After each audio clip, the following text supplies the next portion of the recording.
Welcome to Happy Homes and Gardens. I'm your host. My name is Daphne Royce. I am a real estate broker, architecture, and interior designer. We all love to see new houses.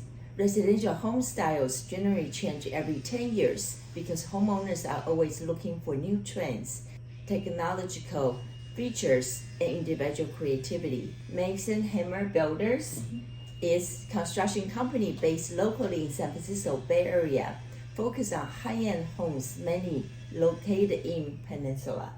JT Matarangas is here to share the latest trends and all you need to know to build your dream home. Welcome, JT. Thank you. Thank you for having me, Daphne. So tell us what you do and who you are. So I'm JT Matarangas, and I'm a partner here at Mason Hammer Builders, and we are a high-end residential contractor and developer. We build for clients brand new homes, and we also build homes for ourselves and sell them. We're sort of a one-stop shop. We work with tons of architects. We have our own structural engineers, designers, civil engineers, soils. The whole team we work well with them all. Okay. And how long have you guys been in the business? And how you started your company? So I have a partner, Rodney Edmiston. Rodney's been in the business probably 45 years, and I've been in the business probably 35 years. So we both started when we were teenagers in construction. I went through college, and he went right into the trades at high school. And we've had Mason Hammer Builders since 2009. Wow, that's quite a years that you have start business together. Yes. So I understand you used to do commercial management projects. Yes. What made you change to residential, and what was the biggest challenges? So when I graduated from college, I was a civil engineer. I had a civil engineering degree. And I went into the industrial commercial side of construction, working for projects like Caltrans and building bridges and freeways and dams. And the management style that I learned was doing complicated critical path method schedules and very detailed budgets and cost controls for these public agencies. We had to do a lot of paperwork. I did that for 10 years, and then in 2000, I switched to a construction management company, managing projects for clients, and we did a lot of the .com campuses and some hospitals in the early 2000s. Same sort of very complicated, multi-million-dollar projects. And during that time, some of the board members of these private companies would ask me about their residential project that they were doing on the side. And a lot of them didn't have schedules, didn't have very detailed budgets. And oftentimes they would tell me that the projects were overrunning in time, overrunning in cost, and they were very frustrated. So I learned at that point that the residential market had a real gap, a need for managing the way we do for commercials for the residential projects. So I started doing that in early 2005, being a construction manager for high-end residential projects. And then I met Rodney 2 years thereafter. The biggest difference from commercial to residential is the residential is so much more personal. Commercial, you'll be arguing with the client or arguing with a subcontractor, and then at 3:30 the bell rings and you're done, and you guys may go off, do your own thing. In the residential side, it's personal. These are your clients' homes that they're building. This is their lives. So if I manage their expectations properly, over deliver and under promise. Tell them it'll be longer, finish sooner. Tell them it'll cost more, and it'll cost less. At the end, they're so overjoyed that it's so rewarding that you've got a project. I'll drive through a neighborhood with my kids and I'll say, I built that home, I built that home, I built that home. And the projects that I see are beautiful. The projects that we do are beautiful. And we still get Christmas cards from our clients. We get invited to parties from our clients. We become part of their family when you build them a home, and that's very rewarding. Rodney and I both love what we do. We do it every day. We say that if we won the lottery, we'd still be doing what we're doing. Well, you really have a passion for it. We enjoy. The residential is so much fun. Being outside, building with great people, great projects, great architects. It's fun. We enjoy it tremendously. It sounds like commercial and residential have different cultures on how they handle construction projects. They do. The commercial is more business as usual. Whereas the residential is just much more personal. It's part of their lives that you become part of their lives. Yeah. Since you're in this industry for a while, what have you seen that most popular trends that your clients likes it? Most of the trends that we see in the last couple of years are more the contemporary style projects. The younger generations like the iPhone, the MacBooks, the clean, sleek lines of these products, and they want to see that in their homes. So we eliminate a lot of the gingerbread that you used to see in houses. We no longer do crown molding or trim. We'll do a flush baseboards. Our granite countertops waterfall over the edge and cascade down to the floor. There's a lot of porcelain tile that are beautiful designs. They can get really fantastic designs with these tile. A lot of the structures are mostly glass now. We'll eliminate a lot of the walls, so the interior framing of the building is mostly steel, which makes it much more complicated. But living in California, we have the advantage of this beautiful climate, so we want to take advantage of that with the walls that open up to the outside, and just having these beautiful inside-outside spaces. For the steel framing and the wood framing, what are the differences? Well, traditionally, when you build a wood-framed house, you have carpenters that will frame the whole entire house. And the carpenters have been framing houses for thousands and thousands of years. Now that we have these huge walls of glass, we have to build it almost like a skyscraper. Mm-hmm. Like there's steel beams coming out of the ground, there's steel all four corners of the roof. And carpenters can't do that. So we have to bring in different trades and the iron workers who will actually put the steel together. And then you have to blend the steel structure to the wood surrounding it. So then all the steel beams get covered in wood, and you have that kind of both trades coming together. So it makes it much more complicated. In addition, our windows go from wall to wall. And so you no longer have wood can be shaved or added to really easily. Steel cannot be shaved. And so if you have a window going from steel to steel and the window's ordered a little too big, you have a very difficult time moving the steel beams, the steel posts. So for those most glass windows as well, mm-hmm. do they use double pane or triple pane for the energy? Correct. With Title 24, the more glass you have to spend more effort on your Title 24, your insulation. So we balance out how big our windows are with the type of insulation we use. All windows are double paned, but yet if we have so much glass, we will go to triple paned windows. Or for some projects that are on a noisy street or back up to a school, we will do triple pane for insulation and for noise. The triple pane really cut down on the noise. We also do increased insulation for our houses so that we can do more glass. So we'll do a combination, a hybrid system where we do spray foam, and then in addition to that, we use a conventional batt system. So by combining those, you can get like an R48 ceiling where the code minimum may be R30. So we'll go up and beyond the code so we can get more glass for our insulation. Okay. Steel frame versus wood frame, the time that you spend on the construction are the same? The steel's going to add a little bit more complexity, so it'll be a little bit more time, and it will be more costly because of the two different trades that you're bringing in. But the conversely, the project that you get is so much nicer design. With more glass, you really get to take advantage of the backyard, the surrounding area. So even though it may cost a little more and take a little longer, our clients love the designs. Do new type of a style would last? Every 10 years or so, we get different styles. So 10 years ago, we were doing a lot of Tuscan style homes with the clay roofs and the travertine floors, stucco smooth exteriors, and tons of crown molding and wood stained doors that were knotty alder.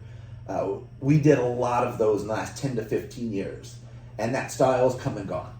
So this style, it is trendy right now, but it also goes back to the 60s. The whole modern style originated in the 60s, and now it's coming back. So we get a lot of reoccurring designs, and if you wait long enough, I think the style will come back. Okay. So what I understand, the new style is less molding, less decorative. Yes. Compared to last trend, which is 10 years ago. How about the construction costs? Are they similar or are they actually different? The construction costs have gone up, both because of the pandemic and because of the style. So during the pandemic, we saw lumber go up 300%. It tripled in cost. Concrete also went up and steel went up. With gas prices high right now, all of our subcontractors who live in, let's say, Tracy, Modesto, Gilroy, Hollister, the cost of gas increases everything. So costs have gone up in the last 2 years, but also it's the style that we're doing. Without the gingerbread trim and crown molding, you have less areas to hide some of the imperfections. So without the trim, our walls have to be straighter. And the new design, we're doing 10-foot tall walls, 12-foot tall walls, 17-foot tall walls. So our lumber has to be straighter. So we buy straighter lumber, we buy engineered lumber or kiln dried wood. That cost gets driven up, the overall price, but it has to be, because if you see a wall that's that tall and it has a little wave to it, if you used wood that was still wet, that'll really show.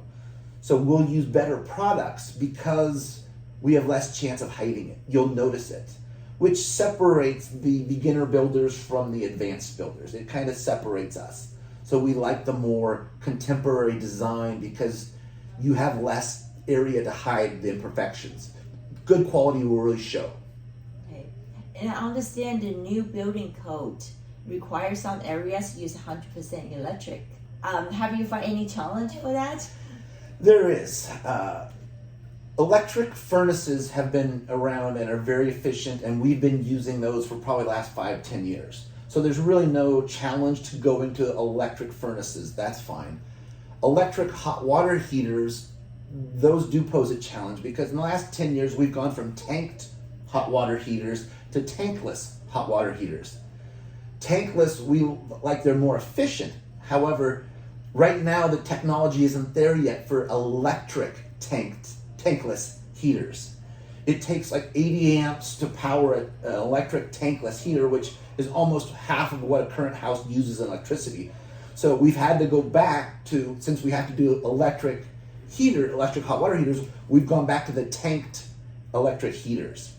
So that's a challenge for us because we'd rather use tankless. They're more efficient. The technology hasn't caught up with the code demand for no gas. There are other issues also. Cooktops. We used to like gas cooktops. Now it has to be induction, which is going to take some getting used to. And if you want to put a pool in your backyard, spas used to be gas heaters. And now with electric, it takes maybe 5 or 6 hours to heat up your spa, whereas it used to take 20 minutes. So now if you want to use your spa in the outdoors, you have to think about it much, much sooner. Everything will become secondhand in 4 or 5 years, 6 years, but right now we're facing a little bit of challenge. Okay, I have a couple questions for you, would you just say. So is the electric hot water heater same as heat pump hot water heater? Yes. Okay. Yeah. The heat pumps that we use are basically the same. Okay. Yeah. So basically the furnace is also the heat pump furnace that yes. references to. Okay. Correct. Go back to the spot. We cannot no longer use the gas as a source to heat the pool spot. Some jurisdictions are outlawing gas for heating of inside the house, but they're still allowing you to do gas to the outside. Okay. So you can still do a gas barbecue and a gas spa heater. However, some jurisdictions like Palo Alto and others are completely outlawing all of gas. So right now it's nice to be able to get gas to a barbecue and a spa. Pretty soon those will be outlawed as well. Okay. Would people ever consider to use a solar panel to generate heat for the spot? You can, I believe. It's easier to use solar for your pool heat because the temperature of your pool, you want it to be 85 degrees. And solar panels can generate that temperature, get the pool to that. But for your spa, a lot of times you want to turn your spa on at night, and your solar panels aren't working at night. So the solar panels for the spa really don't come into play. Yeah. It's not there yet. I do see a lot of new constructions that has a beautiful light well and basements. So is this going to be good for the earthquake country, or this is just something that people want the extra square footage? In the Bay Area especially, cost of land is gone through the roof astronomically. So much of your investment, if you want to build a new house, goes into the cost of the land. And because, let's say if you bought a 10,000 square foot house, a lot, the maximum size that most cities allow is somewhere between 30 to 35% of your size of your lot. So on a 10,000 square foot lot, you can build a 3,000 to 3,500 square foot house. What we recommend to our clients is if you go down into a basement, that square footage doesn't count against you. So you can almost double the size of your house by doing a basement. In the old days on the East Coast, a basement was dingy, small, cramped, dark, damp. So most people, when I recommend a basement, they have this idea that a basement is not what they want to spend their time. Nowadays, when we build a basement, most of our homes, we specialize in doing basements. So our basements will be at least 10 foot down. So when the ceiling height goes from 8 to 10, you get 20% more volume in that space. Then we do light wells on 3 to 4 sides of the house. And our light wells will put in huge movable sliding doors that are 10 foot. So when you walk down into the basement, first off, it's very tall. You'll see natural light coming in from all the directions. We'll do radiant heat. So in the winter, that basement space will be 80 degrees and it'll feel so comfortable. And in the summertime, when you turn off the radiant heat, the basement stays at 60 degrees. So it offsets either way, the basement will feel comfortable. Then when you go from a 3,500 square foot house to maybe a 6,000 square foot house, the extra rooms that you can have in the basement, we typically do great entertaining space. We'll have a game room. We'll have a gymnasium, a workout, home workout. We'll do a sauna, a wet sauna or a dry sauna. We will do a wine cellar and a bar. We will do a theater, a great stepped up theater that's 500 square feet. And then we usually do like a laundry room down in the basement. And then we'll do one extra bedroom in the basement that opens up to one of the light wells with a separate entrance. So if you have a college-age kid coming back, he can stay down there with some independence, or an au pair can stay there.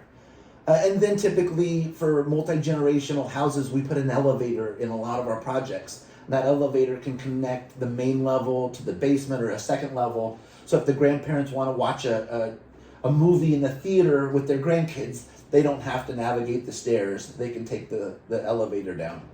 So we really see basements in the Bay Area as becoming more commonplace. And the more and more we do them, the more high-end features we'll put down there. All of our clients that live in the houses love the basements. They say they're so glad that they have the basement. And they probably have a more soundproof, right? Oh, the basements are really soundproof. So when we put the theater down in the basement and the kids are with their friends watching, a Top Gun movie with the jets screaming by, you can't hear it in any other room.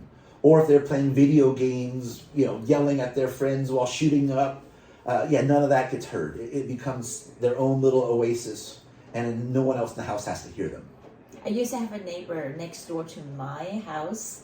One of the teenagers loved to play drums. Oh. So he's going to the basement in the middle of the night.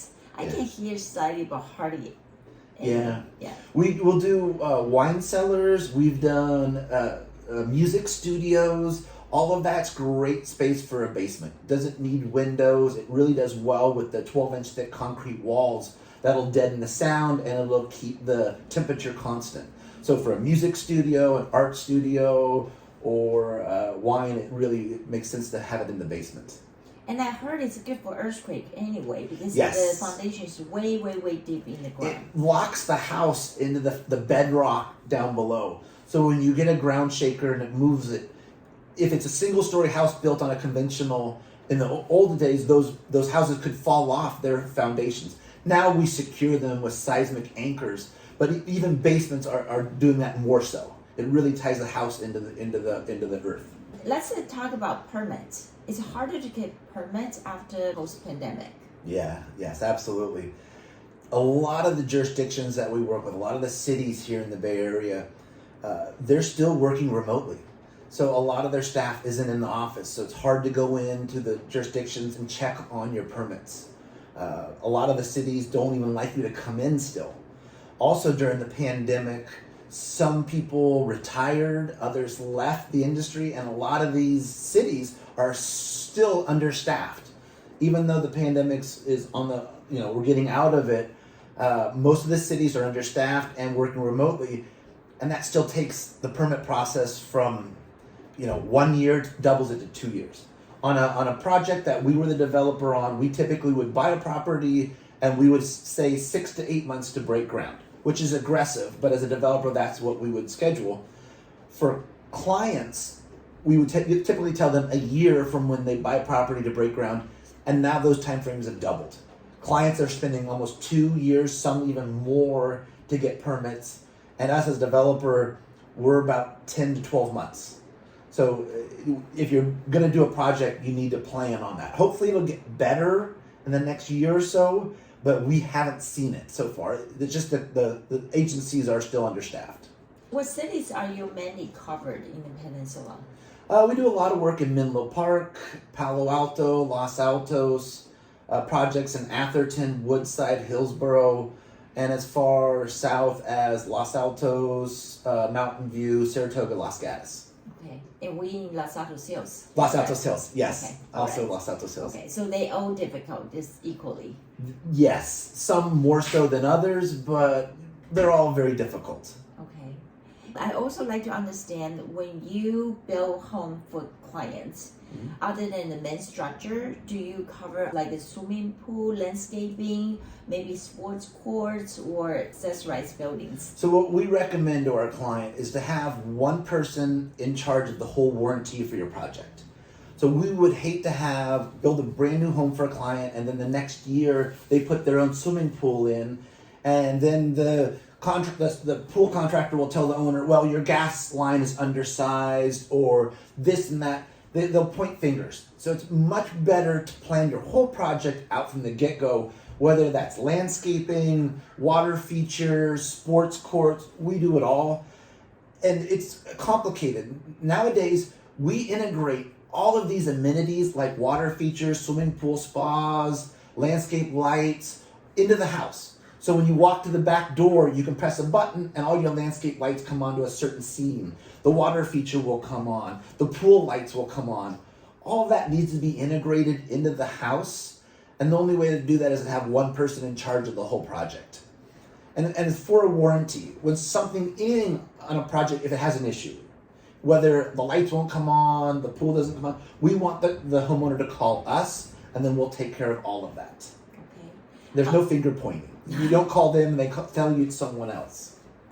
And it sounds like everything's electric mostly. What's the average amperage that people putting in their house these days? For a typical, in the old days, a 200 amp service would serve a typical size house. If we're doing a 3,500 square foot house, we now would recommend a 400 amp service. If you get up to a 6,000 square foot house with a pool, and now a lot of our clients are doing ADUs, we recommend a 600 amp, which going from a 400 amp service to a 600 amp is a big step up in PG&E's eyes.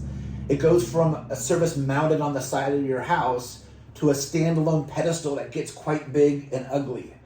But the bigger the houses, we recommend the 600 amp. Pools now with multiple pumps and lights and heaters, they require 60 to 80, 100 amps by themselves. And then you get like a pool house or an ADU, we typically dedicate another 100 amps because those smaller structures will have a kitchen, they'll have a range, a refrigerator, a garbage disposal. All of those now require their own circuits. So 600 amp is the way to go on a bigger house with a pool and ADU.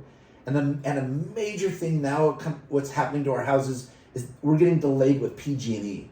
PG&E is really a critical factor in getting our schedule done. We're finding that the minute we buy a house, a property, we'll have to get PG&E on board immediately because it takes 2 years minimum and 3 years sometimes to get service to a new house. So even though it takes 24 months for us to build the house, the last 3 or 4 projects, we finished the house and still didn't have permanent power. Twice we've moved clients into a house on temporary power, still waiting for PG&E to come in and service. And it's not getting any better. PG&E is, facing bankrupt. They're facing claims, billions of dollar claims for fires. So they're going through real budget concerns and downsizing. So we're seeing greater and greater delays with that. So that's something a homeowner really needs to stay on top of. Okay. I understand most of the city has PG&E except Palo Alto. Yes. So is Palo Alto has same issues? No, Palo Alto has their own power, and they're really great to work with for that reason. Okay. But I think they're one of the only few agencies that provides their own power. Most of them, you go to PG&E for power. Okay, I didn't know that would actually last that long, 2-3 years. And it's getting worse. But can you move into the house even though with the temporary power? You can, but not all of your features will work. In the summertime, not all of your air conditioners will work because a house is designed for 400 amps. Most of our temporary services are 200 amps. So you'll have to pick and choose what services will function on temporary power. It's not ideal. But most of our clients said they'd rather move into their house with temp power than rent or live somewhere else. Okay. What's the percentage of your clients actually adding solar panels? Well, now with the new code, we have to design all of our houses for some solar panels. So the cities make you, I think it's a California law that you have to design for the minimum, which is maybe like 4 to 6 panels, which is not enough to power a house completely, but it's a start. So then we'll go in and convince our owners, to really go the extra cost and provide power, enough panels to power your house with off the grid. It's a large initial cost, but if you're planning to live in the house for at least 6 years, you'll get that cost back. And with power outages that we're getting in the summer, we really recommend backup. And if you have solar panels, you can put in backup batteries that will power your house for weeks on end during the summer. It's really the way to go. Some of our clients even go the extra mile and put in a backup generator, because if you lose power in the winter time, you won't have enough solar power to generate power, so then the generator will kick on. So backup battery is the same like a power wall? Yes. Okay. Yeah. Okay.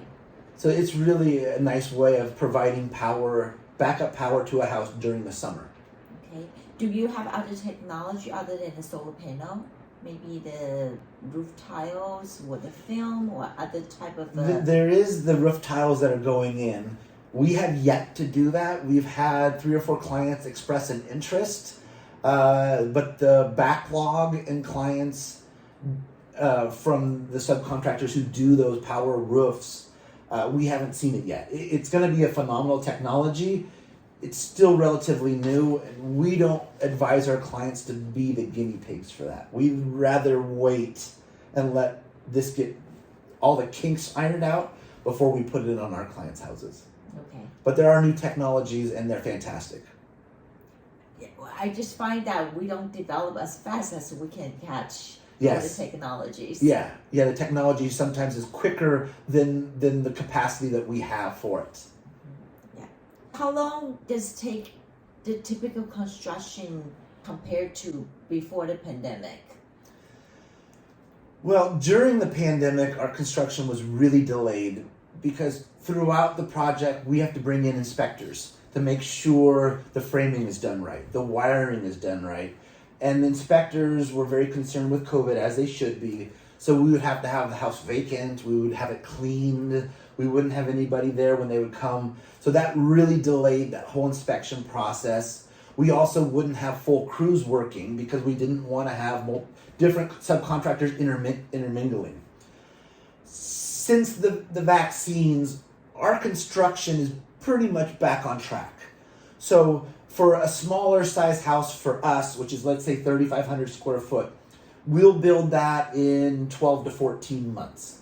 As you get more complex, a 5,000 to 6,000 square foot house with a pool and an ADU probably takes us 16 to 18 months.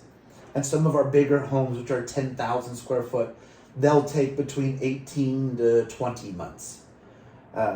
And these are the more complex contemporary style with the steel framing and all the glass.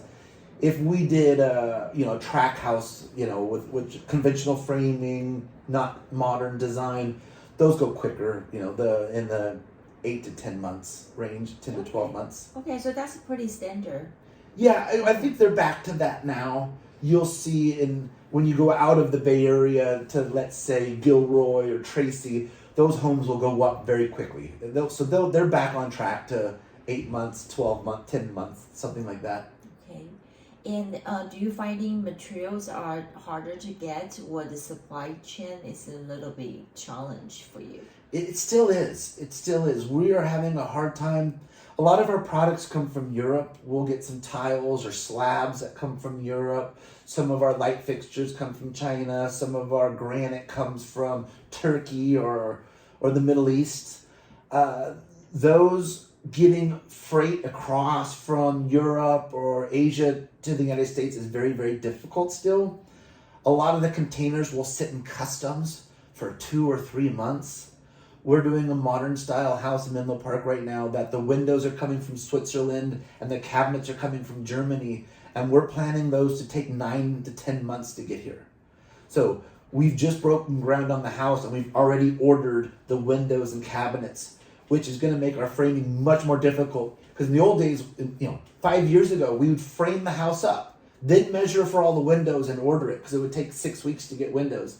Now it takes 6 to 9 months, which we don't have the time. So we order the windows before we frame the house, and we'll actually frame the house to the exact measurements of the windows that are hopefully arriving soon. So if you could build a dream home, what would it be? My dream home, what I see when I build homes for our clients and what I would take into my own is probably the indoor-outdoor immersion of the two. It seems... on a typical Friday night when I get home from work, I have 3 kids and they all have their friends over, and our great room is just inundated with kids and loud music. They've got their TV shows on. So it typically happens in our household is my wife and I will go out in our backyard and we'll sit, I have a fire pit, and we'll have a glass of wine, we'll have an outdoor TV, and we'll watch sports like a Giants game or a Warriors. And I love doing that. Even in the winter time, I love being outside.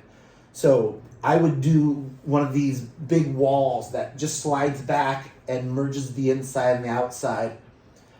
It combines that indoor-outdoor space. I really like the contemporary design, but my wife feels it's too cold to raise kids in. She thinks it's too antiseptic. She likes the warmer look. So for design styles, we clashed, my wife and I. So I probably wouldn't focus on that. How do people find you? Try to initiate a new project. Sure. We have a website, masonhammer.com.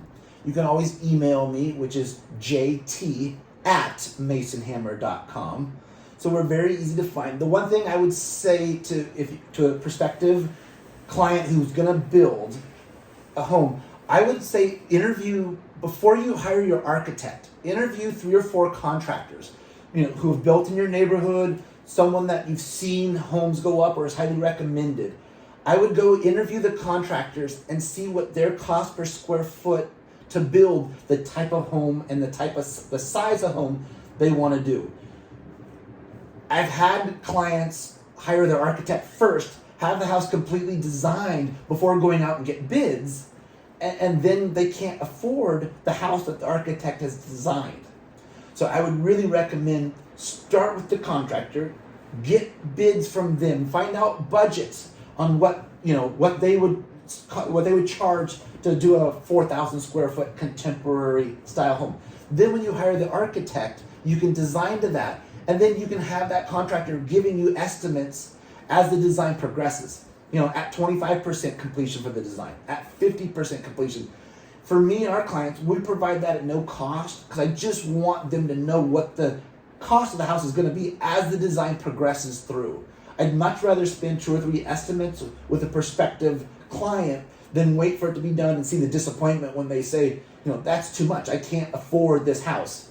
That's happened before, and it's very sad. So I would recommend them talk to contractors before selecting an architect. I'm sure also you can secure the time frame that they want to do the construction as well, right? Yes. Builders only have a limited capacity. So you want to get on their schedule. Same thing with the architect, but the architect's only for the beginning part of it. You're going to spend a lot more time with your contractor, so you really want to select the contractor you feel comfortable with. Okay. Can you briefly touch what is a standard construction versus modern construction cost per square foot? That's a good question. So there's some number of factors.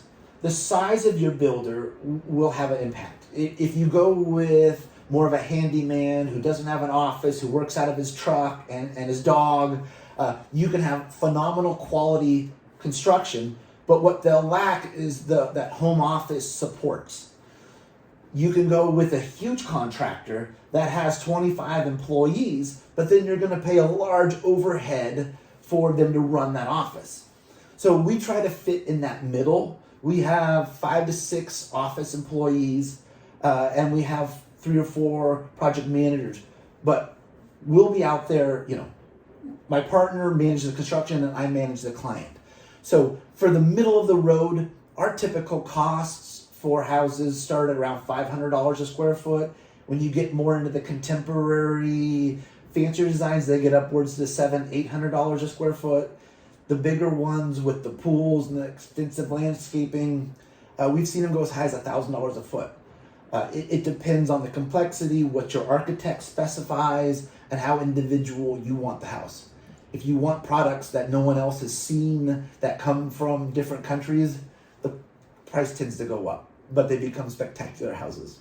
Yeah, I do see one house was building right now, almost done. Frank Gehry's design. Oh, okay. They use everything one of a kind. I'm Yeah. sure they cost fortune for that house. Yes. All right. Well, thank you, JT. I really appreciate your time today. Oh, it was my pleasure, and Daphne. that will be really beneficial to my listeners. I hope it helps them. Thank you. Okay.